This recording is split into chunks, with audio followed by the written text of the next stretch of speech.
10টার দিকে সাইকেলটা একবার বের করলাম কোবাজপুর বাজার যাব বলে। দেখো বন্ধুরা, এটা আমার সাইকেল 2017 সালে নিয়েছিলাম। এই সাইকেলটা এখনও অবধি ঠিকঠাকই আছে, কোনো অসুবিধা নেই। তারপরে রেডি হয়ে বেরিয়ে পড়লাম কোবাজপুর বাজার যাব বলে। এই রোদের মধ্যেই বেরোতে হলো, কারণ দরকার ছিল। কয়েকটা জাল আনতে হবে, আমাদের মড়াই পালুয়ে খড় প্রত্যেক দিন ঝড় হচ্ছে উড়িয়ে দিচ্ছে, তাই আনতে যাচ্ছি। আজকে জাল নিয়ে এসে মড়াই পালুই সব বেঁধে দেবো, সেই জন্য যাচ্ছি। চলে এলাম কোবাজপুর তেমাতা বাজার। দেখো বন্ধুরা, এটা আমাদের কোবাজপুর তেমাতা বাজার। বাজারে লোকজন খুবই কম, নেই বললেই চলে। রোদ তাপের জন্য মানুষজন কমই বেরোচ্ছে এখন। তারপরেও আমাদের এদিকে ধান বাগানে চলছে, তাই মানুষজন খুবই কম। আমি এই রোদ তাপের মধ্যেও বেরোলাম, আমার কিছু কাজের প্রয়োজন ছিল, সেই জন্য আমি আসলাম। সিটু ভাই দোকান যাব, দেখি সিটু ভাই আছে নাকি।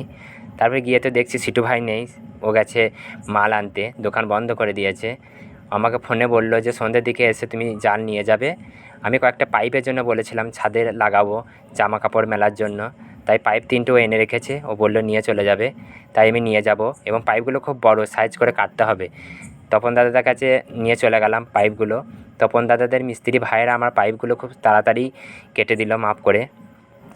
তারপরে তপন দাদার কাছে গেলাম, একবার খানিক গল্প করলাম। তারপরে তপন দাদা বলছিল আর খানিক বসো, আমি বললাম না আর বসবো না, প্রচুর রোদ গরম, বাড়ি যেতে হবে। তাই ফেরোজ ভাইকে একবার দেখা করলাম। ফেরোজ ভাই পাইপ কটা আমার ঠিকঠাক করে বেঁধে দিল। আমি সাইকেলে করে নিয়ে বাড়ি চলে এলাম।